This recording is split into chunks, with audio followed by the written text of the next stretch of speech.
안녕하세요. 미래를 설계하라. 경제 잡학사전 진행의 문민지입니다. 오늘은 김나령 아나운서, 소라령, 그리고 최한솔 아나운서와 함께합니다. 안녕하세요. 안녕하세요. 네, 간밤 뉴욕 증시는 차익 매물이 출회되면서 3대 지수가 일제히 하락 마감을 했습니다. 다우 지수는 1% 넘게 밀렸고 S&P 500 지수와 나스닥 지수 역시 약세를 보이면서 최근 상승 흐름에 대한 부담감을 드러냈습니다. 특히 대형 기술주 중심으로 차익 매물이 나와주면서 금리 경계 심리와 밸류에이션 부담에 대한 지수 전반에 영향을 미친 모습입니다. 이 같은 흐름 속에서 국내 증시 역시 장 초반의 변동성을 키웠습니다. 다만 AI 반도체 업종 중심으로 실적 기대감이 지수 하단을 지지하면서 지수는 장 초반 저점을 다지면서 회복하는 모습을 보였습니다. 코스피와 코스닥은 글로벌 증시의 부진에도 불구하고요. 장 초반 약세를 보이다가 후반으로 갈수록 강한 반등 보이면서 전약 후강의 장세를 보였습니다. 특히 반도체 투톱이죠. 삼성전자, SK하이닉스의 강한 반등을 보이면서 국내 증시를 끝까지 상승으로 이끌어줬습니다. 자, 그러면 오늘 시장 자세한 내용 하나씩 짚어보겠습니다. 먼저 뉴욕 증시 소라영 아나운서부터 함께 만나보겠습니다. 네, 미증시 마감 시황 전해드립니다. 뉴욕 증시 3대 지수 일제히 파란불 키며 하락 마감했습니다. 인공지능이 소프트웨어의 프로그래밍을 대체할 수 있다는 공포가 시장을 지배했기 때문인데요.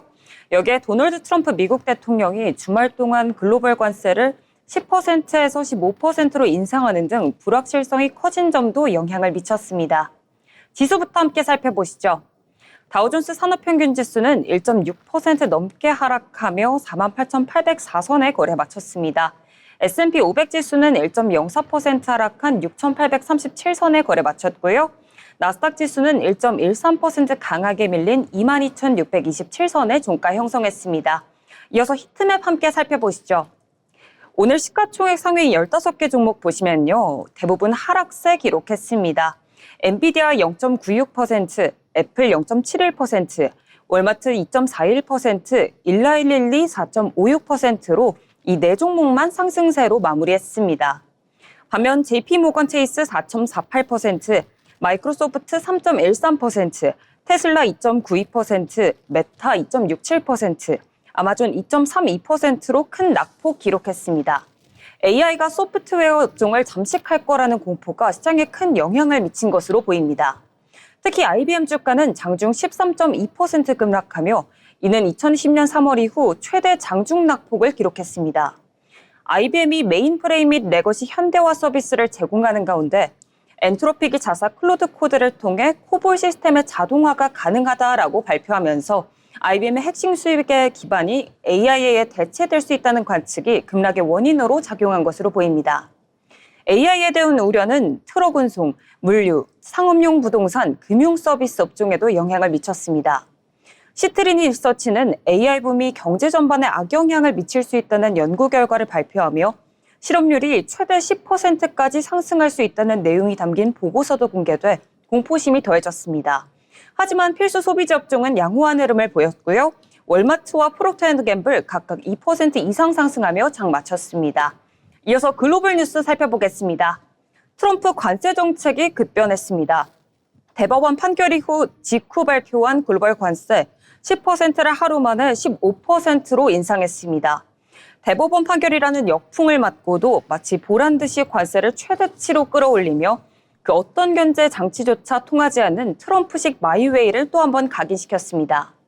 전례 없는 글로벌 관세도 소송전에 휘말릴 가능성이 있다는 미국 언론들의 전망이 잇따르고 있습니다. 이로 인해 글로벌 무역 불확실성은 한층 더 커질 전망입니다. 이어서 다음 뉴스입니다.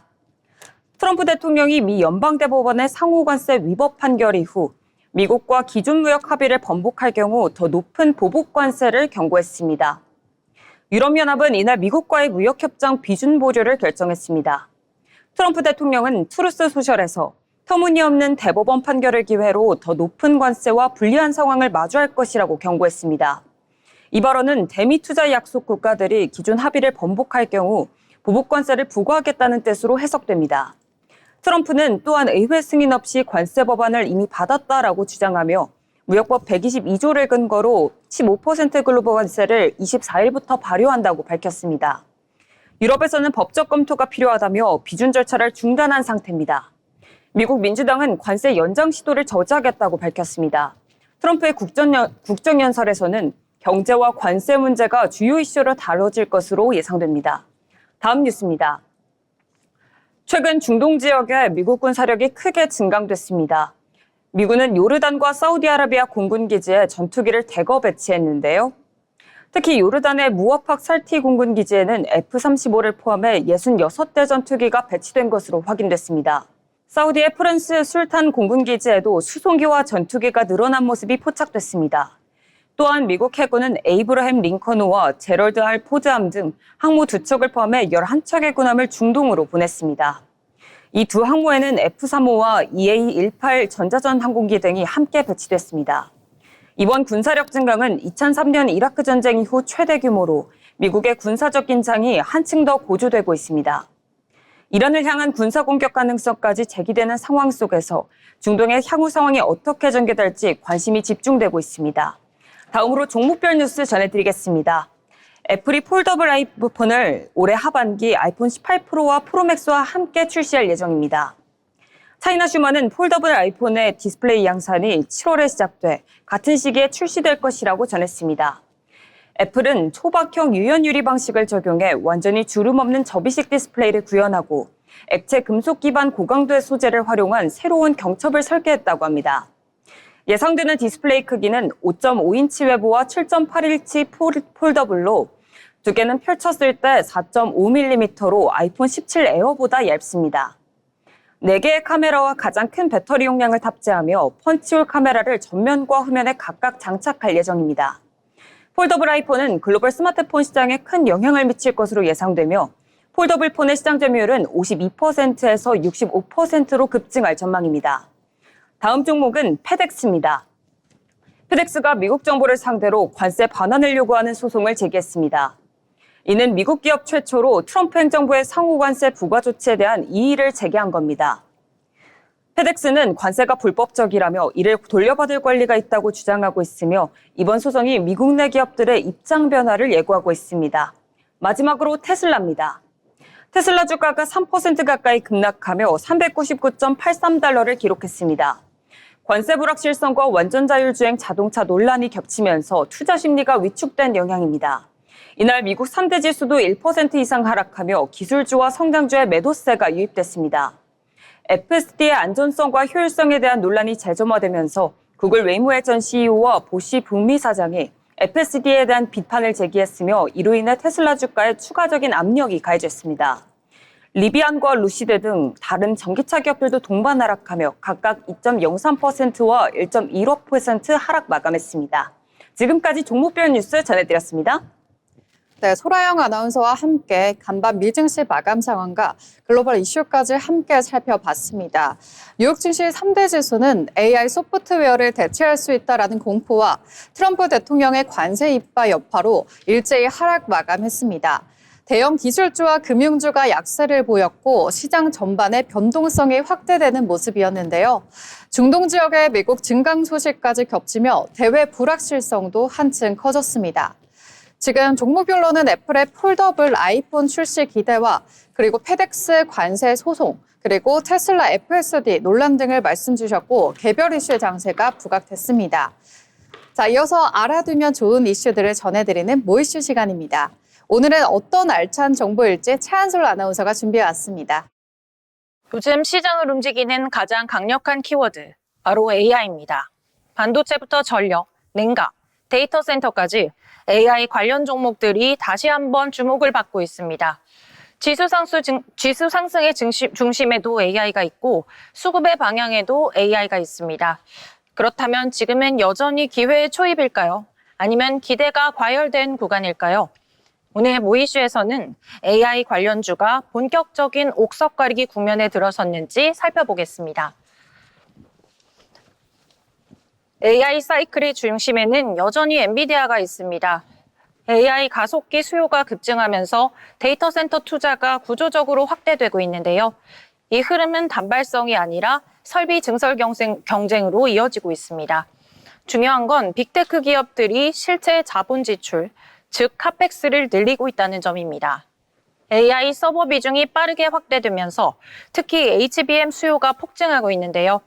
국내에서는 SK하이닉스가 HBM 공급의 핵심 축으로 부각되고 있고 삼성전자 역시 차세대 제품 대응에 속도를 내고 있습니다.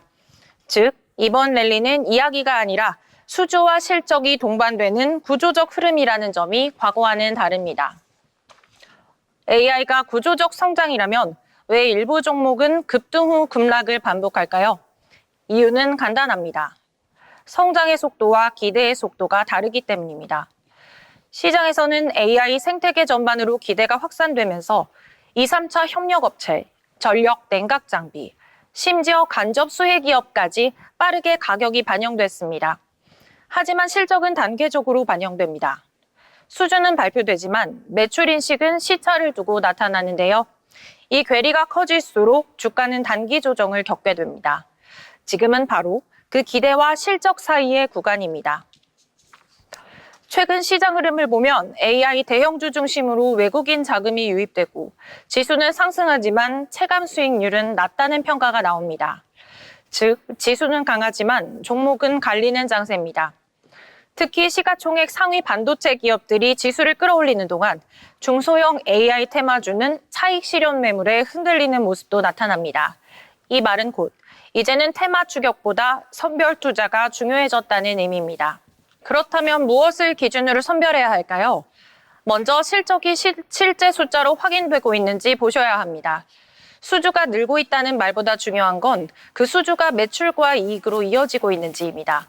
수주 잔고 추이, 가이던스 변화, 그리고 이익률 개선 여부까지 함께 점검할 필요가 있습니다. 다음으로는 가격 부담입니다. 주가 수익 비율, 즉 PER이 이미 높게 형성돼 있다면 기대가 상당 부분 반영됐다고 볼 수 있습니다. 이 경우 작은 실적 변수에도 주가 변동성은 커질 수 있습니다. 마지막으로 산업 안에서의 위치입니다. 단순 공급 단계에 머무는지 아니면 기술 장벽이 높은 핵심 영역에 자리하고 있는지에 따라 장기 경쟁력은 달라질 수 있습니다. 결국 AI 생태계 안에서 어느 구간에 서 있는지가 핵심입니다. AI는 반도체에서 시작됐지만 이제는 전력 인프라와 변압기, 데이터 센터 건설, 냉각 시스템 등으로 빠르게 확산되고 있습니다. 중요한 건 이 확장 흐름 속에서 어떤 구간이 구조적 수혜의 중심에 서 있는지 따져보는 작업입니다. AI는 분명 중장기 성장 산업입니다. 다만 지금은 묻지마 매수의 구간은 아닙니다. 초기에는 스토리가 주가를 끌어올렸다면 지금은 실적과 밸류에이션이 기준이 되는 구간입니다. 즉, AI 1막이 끝나고 2막이 시작되는 시점이라고 볼 수 있습니다. 1막이 기대의 시간이었다면 2막은 검증의 시간입니다. AI는 이제 구조가 드러나는 단계로 접어들었습니다. 기대가 아닌 실적으로 증명하는 기업이 다음 파동의 중심이 될 가능성이 높습니다. 지금은 추격보다 점검, 열광보다 선별이 필요한 시점입니다. AI, 기회는 남아 있습니다. 다만 그 기회는 모든 종목에 공평하게 오지는 않을 것으로 보입니다. 지금까지 모이슈였습니다. AI 반도체와 데이터 센터 투자를 중심으로 구조적 성장 흐름은 이어가지만 이제는 스토리보다 실적이 중요한 국면에 들어섰습니다. 대형 반도체로 수급이 집중되면서 지금 지수는 강하지만 중소형 테마주는 변동성이 커지는 듯 여전히 종목별 차별화가 뚜렷해지고 있습니다. 결국 지금은 기대 1막을 지나 검증의 2막으로 넘어가는 구간으로 추격 매수보다 실적 밸류에이션을 점검하는 선별적 전략이 필요한 시점입니다. 이어서 우리 시장에서 주목해야 될 뉴스 김나령 아나운서가 전해드리겠습니다. 네, 뉴스 브리핑 전해드리겠습니다. 비트코인이 급락하며 6만 5천 달러 선 아래로 내려갔습니다. 보도에 따르면 비트코인은 23일 오전 한때 전거래일 대비 5% 넘게 하락하며 6만 4천 달러대까지 밀렸습니다. 시장에서는 트럼프 행정부의 글로벌 관세 15% 계획 발표와 지정학적 불안이 겹치면서 가상자산 투자 심리가 위축된 것으로 보고 있습니다. 비트코인 하락과 함께 주요 알트코인도 동반 약세를 보이면서 가상자산 시장 전반의 변동성이 다시 부각됐습니다. 시장에서는 당분간 거시 변수와 정책 불확실성에 따라 가격 변동성이 큰 흐름이 이어질 수 있다는 분석이 나오고 있습니다. 이어서 다음 소식 전해드리겠습니다. 미국 연방법원이 도널드 트럼프 미국 대통령의 상호 관세 조치를 위법으로 판단하면서 홍콩 증시에 상승된 중국 기업 주가가 동방 상승했습니다. 대미 수출 관세 인하 기대가 투자 심리를 자극한 영향으로 풀이됩니다.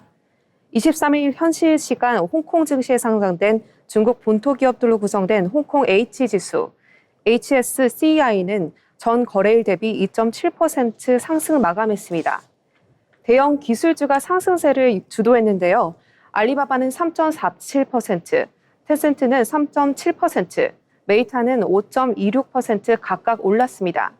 블룸버그 통신은 중국을 포함한 일부 국가의 대미 수출품 관세율이 낮아질 것이라는 기대가 반영되며 투자 심리가 개선됐다고 평가했습니다. 다만 관세 리스크가 완전히 해소된 것은 아니라는 분석도 나옵니다. 트럼프 대통령이 향후 글로벌 관세 인상 방침을 밝힌 데다 무역 확장법과 무역법 조항 등을 활용해 기존 상호 관세를 대체할 가능성도 거론되고 있기 때문입니다. 전문가들은 이번 판결로 최악의 시나리오에 대한 극단적 위험은 일부 줄었지만 정책 불확실성은 여전히 남아있다고 진단했습니다. 다음 뉴스입니다.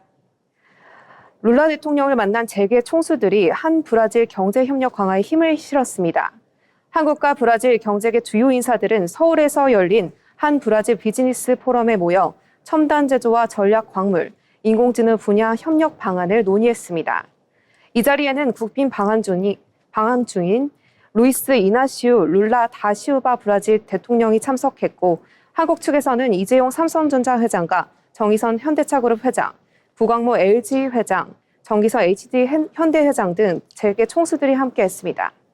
포럼에는 양국 정부와 기업인 등 400여 명이 참석했고 룰라 대통령과 함께 한국을 찾은 브라질 경제사절단도 약 300명 규모에 달하는 것으로 전해졌습니다.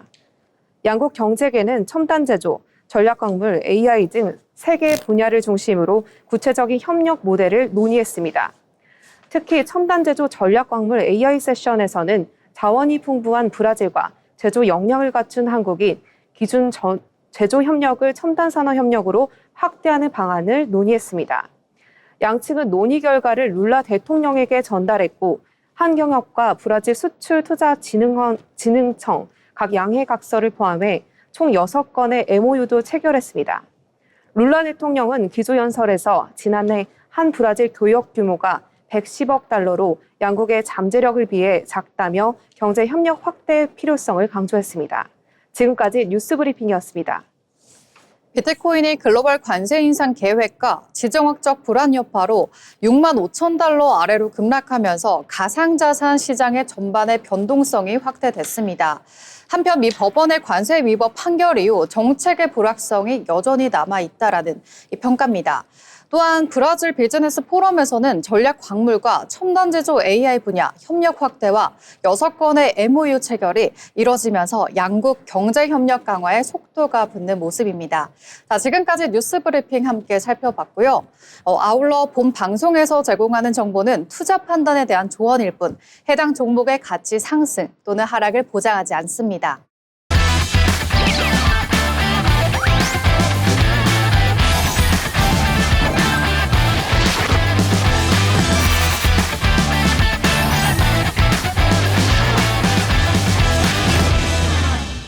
네, 이번 시간은 부자가 되고 싶은 아나운서들이 모여 경제 이야기, 주식 이야기를 하는 돈의 맛 시간입니다.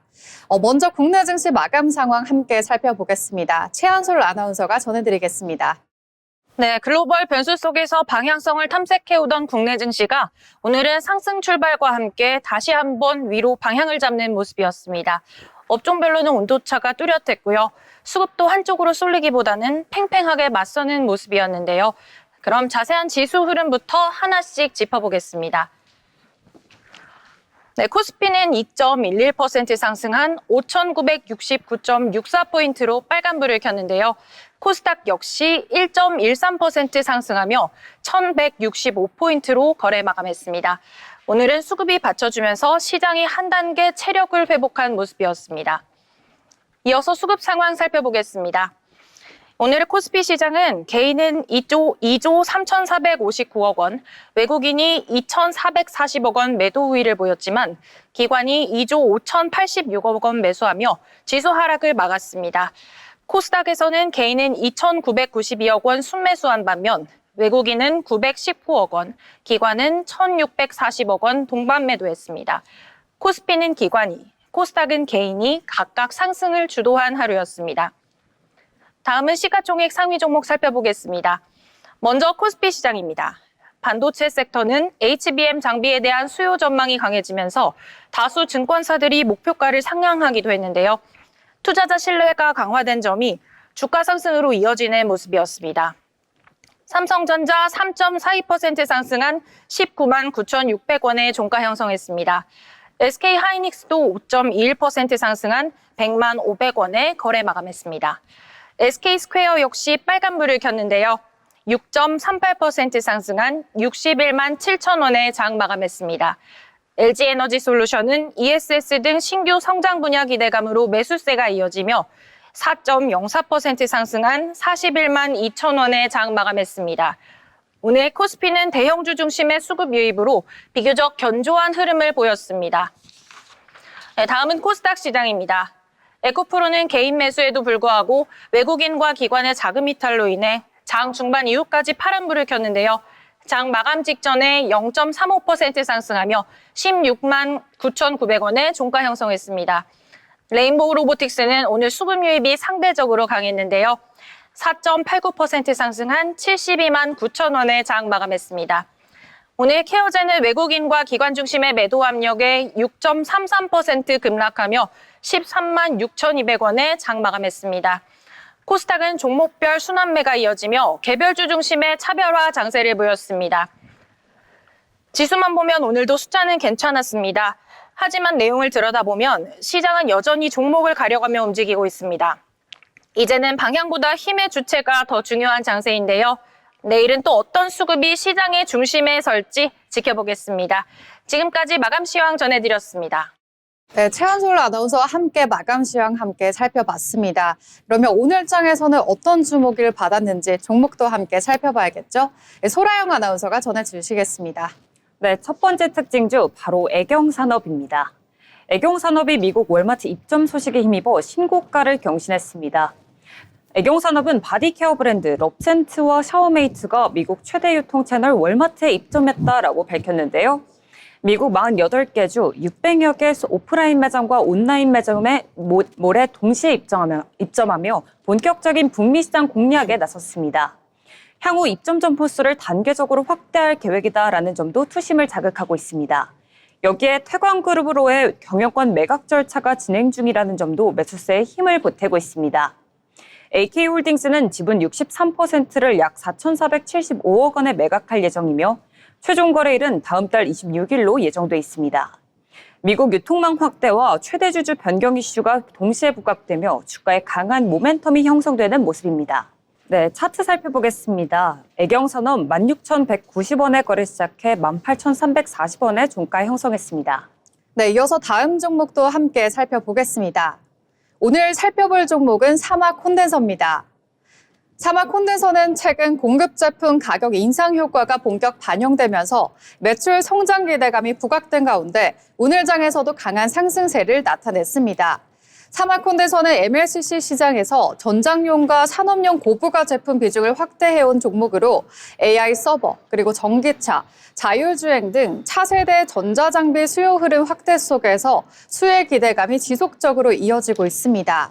여기에 최근 업계에서 발표된 제품 가격 인상 효과가 실적 성장으로 이어질 수 있다라는 분석이 나와주면서 투자자들의 관심은 더욱더 커져가고 있습니다. 시장에서는 상반기까지 가격 인상분이 매출에 온전히 반영되고 하반기부터는 수요 회복이 본격화될 것으로 기대되고 있습니다. 이 같은 펀더멘털 이슈가 겹치면서 단순한 테마 장세를 넘어선 실적 모멘텀의 현실화 가능성이 사막 콘덴서의 주가를 밀어올린 것으로 풀이되고 있습니다. 다만 향후 주가 방향은 실제 매출의 성과 가시성, 그리고 고부가 제품 비중 확대 속도, 그리고 글로벌 전장용 MLCC 수요 회복 속도가 핵심 변수가 될 전망입니다. 그러면 다음 종목도 함께 살펴보겠습니다. 김나령 아나운서 어떤 종목일까요? 네, 다음 특징주는 온코닉 테라퓨틱스입니다. 온코닉 테라퓨틱스는 오늘 24일 차세대 항암 신약 후보물질 네수파립의 미국 FDA 희귀 의약품 지적 소식을 발표하면서 상한가를 기록했습니다. 온코닉 테라퓨틱스는 이중표적 합성치사, 항암신약 후보 물질인 네수파리비 소세포 폐암 적용 등에 대해 미국 식품의약국 FDA로부터 희귀의약품 지정 승인을 받았다고 밝혔는데요. 희귀의약품 지정은 환자 수가 적은 질환 치료제를 대상으로 개발과 심사 과정에서 제도적 지원을 받을 수 있도록 하는 제도입니다. 시장에서는 이번 소식을 단순한 단기 재료라기보다는 네수파립의 적응 등 확장 가능성을 다시 확인한 신호로 보고 있습니다. 네수파립은 앞서 2021년에 췌장암, 2025년에는 위암 치료제 관련 희귀 의약품 지정 이력이 있었고요. 이번에 소세포 폐암까지 추가되면서 시장에서는 다음 종 항암 치료의 신약 후보 물질로의 확장 가능성에 주목하는 분위기입니다. 기술적인 특징도 있습니다. 네수파립은 암세포 DNA 손상 복구에 관여하는 파프와 암세포 증식 및 치료 저항성과 관련된 TNKS를 동시에 저해하는 이중기전 합성치사 항암제입니다. 이 때문에 기존 파프 저해제 대비 차별화된 이중 표적 구조가 부각됐고 오늘 주가에도 강한 모멘텀으로 반영된 모습입니다. 다만 이번 이슈는 희귀의약품 지정에 따른 기대만 확대감이라는 점에서 앞으로는 실제 임상 진행 상황과 후속 개발 일정이 주가 흐름의 핵심 변수가 될 것으로 보입니다. 네, 오늘 온코닉 테라퓨틱스는 FDA 희귀의약품 지정 소식이 전해진 뒤 개방 초반부터 매수세가 강하게 유입됐는데요. 온코닉 테라퓨틱스는 오늘 19,780원에 거래 시작해 25,450원에 마감했습니다. 온코닉 테라퓨틱스는 네수파립의 소세포 폐암 적응증에 대해서 FDA 지정을 받으면서 상한가 기록한 내용을 전해드렸습니다. 단기 재료를 넘어서 다음 종 확장 가능성까지 언급됐다라는 점에 있어서 의미가 있습니다. 다만 향후의 주가 흐름은요, 실제 임상 진행 상황과 후속 개발 일정이 핵심 변수가 될 것으로 보입니다. 계속해서 다음 특징주 만나보겠습니다. 소라영 아나운서 어떤 종목일까요? 네, 다음 특징주 바로 대우건설입니다.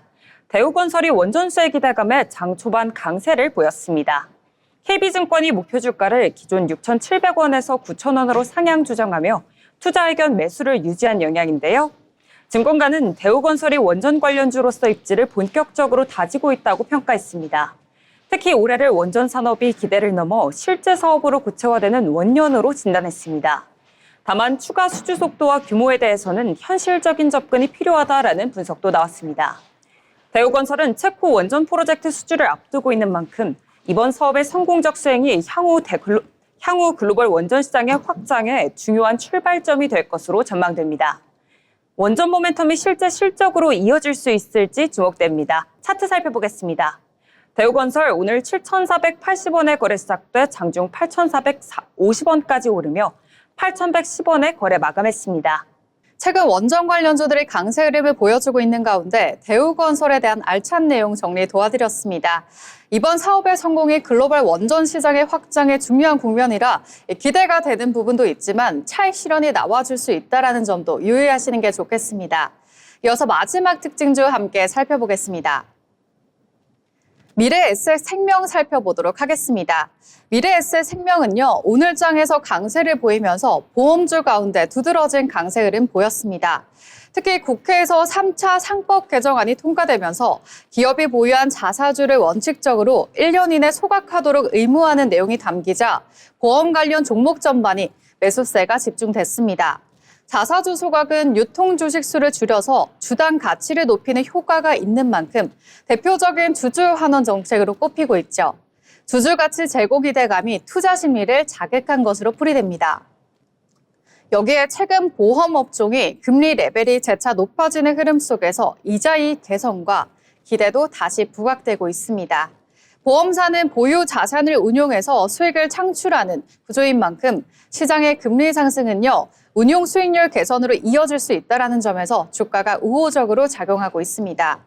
특히 미래에셋생명은 변액보험과 자산 운용, 부문 경쟁력을 기반으로 수익성 개선 확대 기대감이 꾸준히 제기돼 왔습니다. 여기에 자사주 소각 의무화에 따른 주주 환원 확대 기대감, 그리고 배당 매력, 자본 건전성 지표 개선 기대가 더해지면서 기관주 중심의 수급 유입이 이어진 것으로 보입니다. 시장에서는 최근 증시 변동성이 확대되는 가운데 방어적 성격을 지닌 보험주에 정책 모멘텀까지 더해지면서 순환매 자금이 유입되고 있다라는 해석도 나옵니다. 다만 향후 흐름은요, 실제 자사주 소각과 그리고 그에 따른 실행 속도, 금리 방향성, 그리고 분기 실적에서 확인될 보험 손익 개선폭과 지급 여력 비율, 관리 수준이 주요한 변수가 될 전망입니다. 네, 오늘 이렇게 주목받았던 특징주 함께 살펴봤습니다. 저희가 전해드리는 내용 잘 참고하셔서 투자 포트폴리오 잘 구성하셨으면 좋겠습니다. 이어서 시장의 트렌드를 함께 살펴보는 마켓 트렌드 시간입니다. 현지의 기자가 전해드리겠습니다. 안녕하세요. 마켓 트렌드입니다.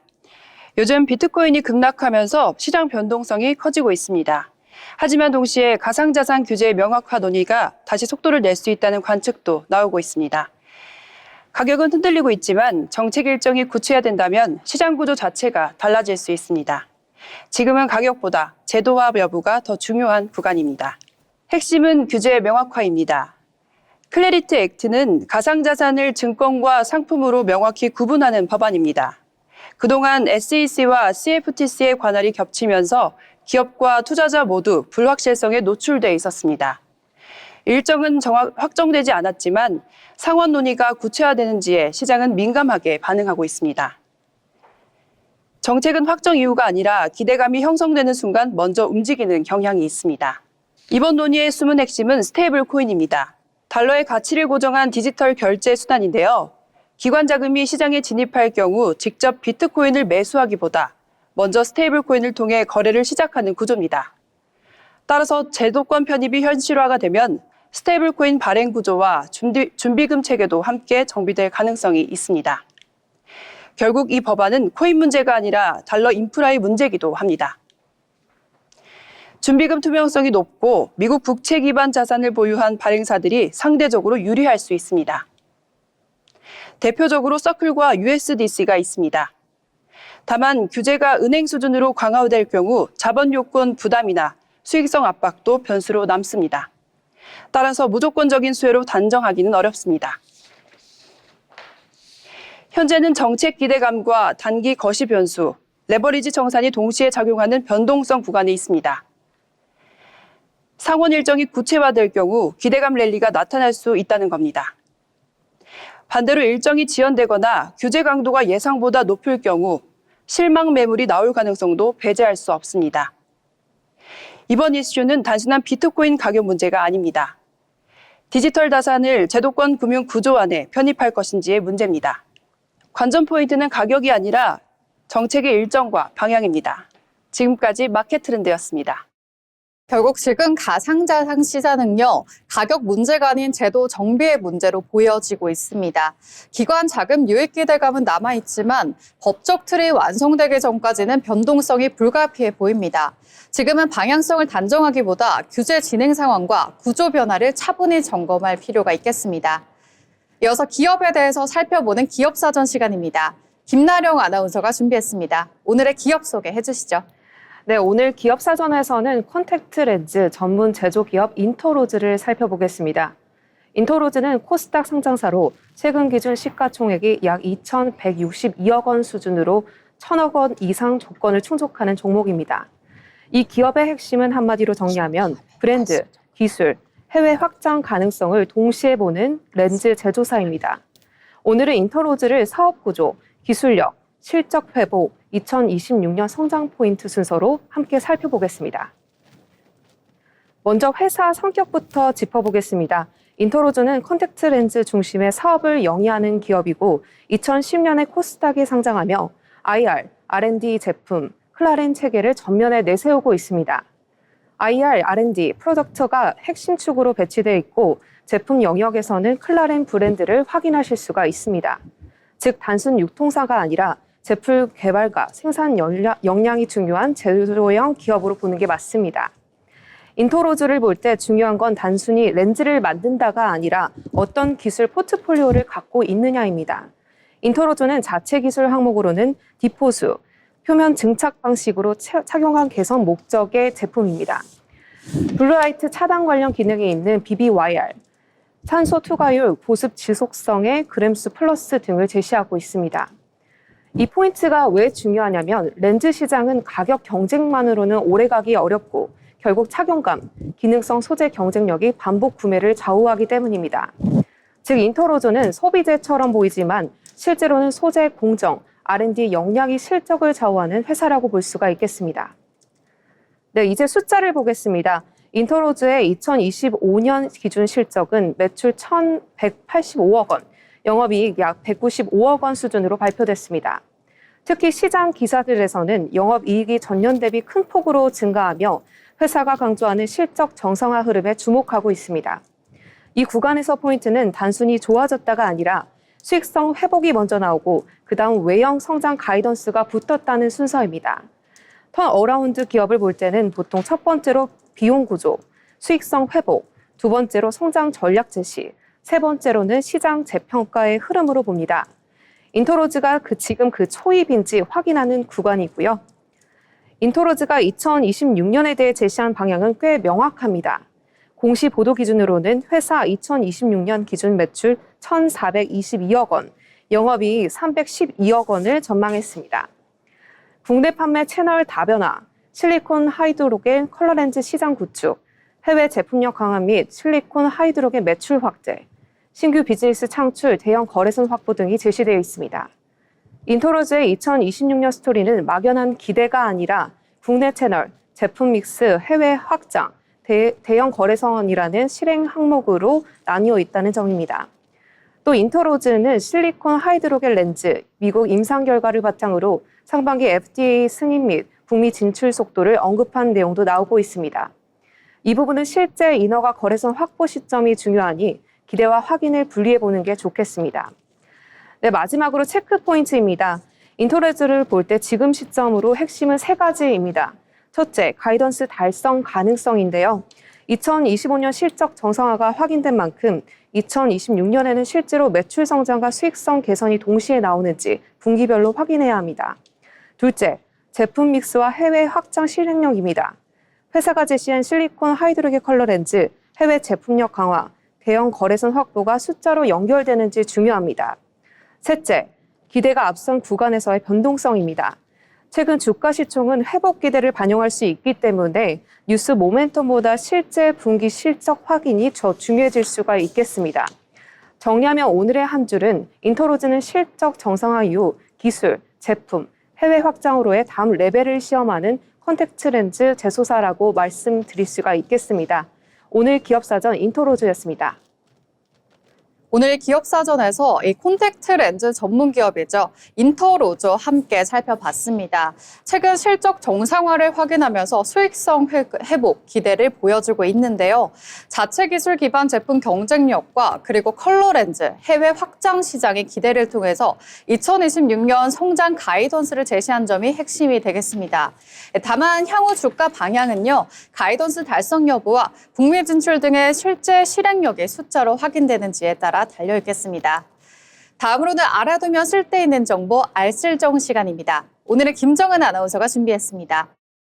네, 여러분 안녕하십니까? 알아두면 쓸데있는 정보 시간 알쓸정입니다. 명절이나 제사 때 이 병풍 앞에 놓인 영정 사진을 보며 숙연했던 경험 다들 있으시죠? 그런데 최근 이 풍경이 묘하게 달라졌다고 합니다. 사진 속 돌아가신 할아버지가 갑자기 나에게 손을 흔들고 또 그리웠던 어머니가 활짝 웃으며 나에게 말을 건다는데 상상이 가시나요? 세상 참 좋아졌다 감탄이 나오기도 하지만 한편으론 어쩐지 좀 무섭다는 반응도 나오고 있습니다. 오늘은 최근 뜨거운 감자로 떠올랐던 이 AI 디지털 휴먼 서비스에 대해 집중적으로 알아보겠습니다. 이 기술의 핵심은 바로 생성형 AI입니다. 핵심은 예전처럼 수만 장의 사진이 필요하진 않다는 점인데요.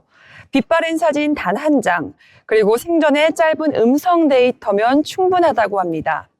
AI가 얼굴 근육의 미세한 움직임을 계산해 표정을 만들고 또 고인 특유의 말투와 억양까지 그대로 재현해내는 방식입니다. 실제로 이번 설 연휴를 앞두고 관련 앱 다운로드 수가 평소 대비 무려 300% 이상 폭주했다고 하는데요. 사용자들의 반응은 뜨거웠습니다. 못다한 인사를 할 수 있어 눈물이 났다. 아이들에게 할아버지 목소리를 들려줄 수 있어 뜻깊었다. 이런 뜨거운 후기가 이어지고 있습니다. 기술의 유가족들의 슬픔을 어루만져주는 일종의 디지털 손수건이자 또 치료제 역할을 톡톡히 하고 있는 셈입니다. 하지만 모든 빛에는 그림자가 있기 마련이죠. 일각에서는 이를 두고 죽은 이를 억지로 불러내는 디지털 소환술이라며 지적하기도 했습니다. 이른바 불쾌한 골짜기 현상이라고 하는데요. 인간과 어설프게 닮은 영상이 오히려 혐오감이나 공포를 주는 현상을 말하는 것입니다. 표정이 묘하게 어색해서 더 슬퍼졌다. 기계적인 목소리가 고인을 모독하는 것 같다는 지적도 만만치 않습니다. 특히 전문가들은 고인에 대한 과도한 기술적 의존이 이 건강한 애도 과정, 즉 현실을 받아들이는 과정을 방해할 수 있다고 지적하고 있습니다. 그리움이 자칫 집착으로 변질될 수 있다는 우려입니다. 결국 기술은 도구일 뿐 그것을 어떻게 정의하고 사용하는지는 인간인 우리의 몫입니다. 누군가한테는 간절했던 다시 보고 싶은 얼굴이 또 누군가에게는 기괴한 인간의 왜곡이 될 수 있습니다. 중요한 건 기술의 화려함보다 또 고인을 진정으로 기리고 추모하는 우리의 진정한 마음입니다. 죽음과 이별이라는 인류의 본질적인 영역에 AI가 던진 이 묵직한 한마디, 여러분은 어떻게 생각하십니까? 오늘 알쓸정 여기에서 마치겠습니다. 고맙습니다. 최근 생성형 AI를 활용해서요, 고인의 사진과 그리고 음성을 복원하는 AI 디지털 휴먼이죠. 이 서비스가 큰 관심을 받고 있습니다. 유가족에게는 위로와 치유의 수단이 될 수가 있겠지만 한편으로는 불쾌한 골짜기, 현상과 애도 과정, 왜곡 등의 윤리적 논란도 제기되고 있습니다.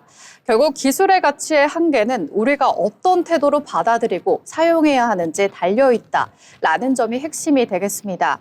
계속해서 증권사에서 발간한 리포트를 전해드리는 시간입니다. 투자 리포트 오늘 소라영 아나운서가 준비해왔습니다. 네, 주요 경제 지표를 살펴보는 투자 리포트 시간입니다. 최근 증시의 급변동으로 많은 투자자들이 혼란스러워하고 있습니다. 특히 현대오토모의 주가 상승과 관련된 AI와 로봇 기술의 발전, 그리고 이에 따른 미래 인프라 스토리가 주목받고 있는 가운데 오늘은 그 변동성의 원인과 함께 하락장에서 어떻게 투자 전략을 세울지에 대해 다뤄보도록 하겠습니다. 현대오토에버 단순한 자동차 IT 회사가 아닌 피지컬 AR 시대의 선도 기업으로 자리 잡고 있습니다. 로봇, 자율주행차, AI 데이터 센터까지 이 세 가지 축을 담당하며 미래 인프라를 설계하는 핵심 기업으로 주목받고 있습니다. 최근 증권사 리포터에서는 이렇게 말했습니다. 피지컬 AI가 꺼지지 않는다면 주가는 쉽게 무너지지 않는다. 즉 로봇 사업과 AI 시스템이 핵심 인프라로 자리 잡게 되면 주가는 지속적으로 안정적인 상승 흐름을 보일 것이라는 분석입니다. 하지만 증시 변동성이 커지며 많은 투자자들이 불안감을 느끼고 있는 상황입니다. 이와 관련해 지난주 미국 증시와 국내 시장의 변동을 살펴보면요. 미국 트럼프 대통령이 파월 연준 의장의 후임으로 케빈 워시를 지명하면서 금리 인하에 대한 기대감이 사라지고 증시가 급락했습니다. 또한 엔트로픽이라는 인공지능 기업이 공개한 새로운 AI 모델이 기존 소프트웨어 산업을 대체할 수 있다는 불안감을 일으켰고 이로 인해 기술주들의 주가가 흔들리며 증시 전반에 영향을 미쳤습니다. 이처럼 급락과 급등을 반복하는 증시, 투자자들은 어떻게 내 계좌를 지킬 수 있을까요? 먼저 손절은 하락장에서 유용한 전략 중 하나입니다. 예를 들어 1,000만 원을 투자했는데 6개월 만에 반토막이 났다면 계좌 수익률은 50%로 떨어지고 원금을 회복하기는 더욱더 어려워지게 됩니다. 이럴 때는 정해둔 손절 가격에 도달하면 매도를 하고 다음 기회를 기다리는 것이 현명할 수 있습니다. 전문가들은 손절을 주식 투자에서 중요한 기술이라고 강조합니다. 손절 가격을 미리 설정하고 예를 들어 5%나 10% 손실에 도달하면 스톱로스 기능을 이용해 자동으로 매도하는 방법도 있습니다. 하지만 모든 주식에 손절을 적용하는 것은 아니다라는 점 기억하셔야 합니다. 체력이 튼튼한 주식, 즉 기술력이 확실한 주식은 조금 흔들리더라도 보유하는 전략도 필요합니다. 현대오토에버는 최근 주가 급등의 이유로 로봇 사업에 대한 기대감과 AI와 자율주행 관련 소프트웨어 분야의 성장을 손꼽을 수 있습니다. 특히 엔비디아와 같은 AI 인프라 기업들이 계속해서 천문학적인 금액을 쏟아붓고 현대오토에버는 이 시장에서 중요한 역할을 맡고 있습니다. 따라서 피지컬 AI 시스템이 확장될수록 주가는 안정적으로 상승할 가능성이 높습니다. 현대오토에버의 현재 주가는 PR이 50배 이상으로 상당히 높은 수준이지만 이는 성장 스토리를 반영한 프리미엄이다라는 분석도 있습니다. 증권사에서는요, 목표 주가를 54만 원으로 제시하며 현재 주가인 43만 원에서 20% 이상 상승 여력을 바라보고 있습니다. 물론 리스크 역시 존재합니다. 로봇 사업이 예상보다 성장하지 않거나 AI 투자 속도가 둔화될 경우 주가 변동성은 커질 수 있습니다. 하지만 이런 리스크는 미래 인프라 스토리와 함께 계속된 성장 가능성이 뒷받침된다는 점에서 여전히 투자 가치가 높다라는 평가를 받고 있습니다. 지금 우리는 피지컬 AI 시대에 서 있습니다. 로봇 AI 센터, 자율주행의 인프라를 설계하는 기업이 성장하면서 그 기업들의 가치는 더욱더 중요해질 겁니다. 현대오토에버는 바로 그 중심에 서 있으며 이번 증시 변동성에서도 미래 인프라 스토리를 믿고 투자하는 것이 바로 중요한 시점입니다. 지금까지 투자 리포트 전해드렸습니다. 현대오토에버는요, 로봇의 자율주행과 그리고 AI, 데이터 센터를 아우르는 피지컬 AI죠. 인프라 기업으로 주목을 받으면서 최근 주가 상승 흐름을 견인하고 있습니다.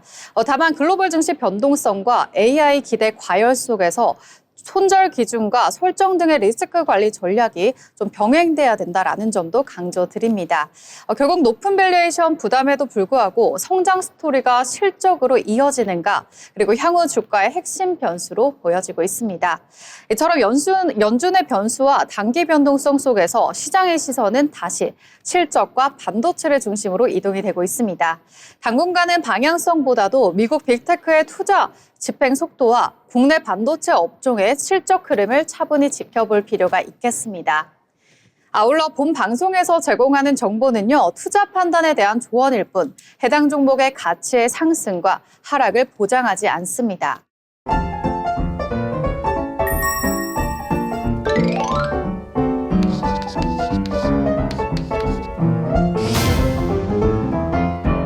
네, 오늘 방송 벌써 마칠 시간이 다가왔는데요. 우리 시장을 보면서 한 줄 평을 정리 도와드리겠습니다. 소라영 아나운서 어떻게 보셨나요? 저는 국장의 봄이 오나 봄 이렇게 정리해볼 수 있을 것 같습니다. 20만 전자, 100만 닉스, 그리고 6,000P는 당연하고요. 이제 리포트에서는 7,000P 내지는 8,000P까지 바라보고 있는 상황인데요. 추웠던 겨울이 가고 봄이 오듯이 국장의 봄이 오나 봄 이렇게 정리해볼 수 있겠습니다. 네, 정리 감사합니다. 김나령 아나운서는 어떻게 보셨을까요? 네, 저는 오늘 국장은 흔들릴 재료는 있었지만 끝까지 주도주가 버티면서 시장의 힘을 보여주는 하루였다고 정리하겠습니다. 네, 저 같은 경우에는 오늘 국내 증시 역시 미증시의 급락에도 불구하고 많이 힘을 내주지 않았나라고 바라보고 있습니다. 어느덧 2월이 얼마 남지 않았는데요. 우리 증시 끝까지 강하게 달려나가길 기대해보고 힘을 줘보도록 하겠습니다. 네, 오늘 방송은 저희가 준비한 방송은 여기까지입니다. 오늘도 여러분들과 함께 재충전하는 시간이 되었을 거다라고 생각을 하고 있습니다. 앞으로도 경제의 잡학사전과 계속해서 달려나가 보시죠. 시청해주신 여러분 고맙습니다.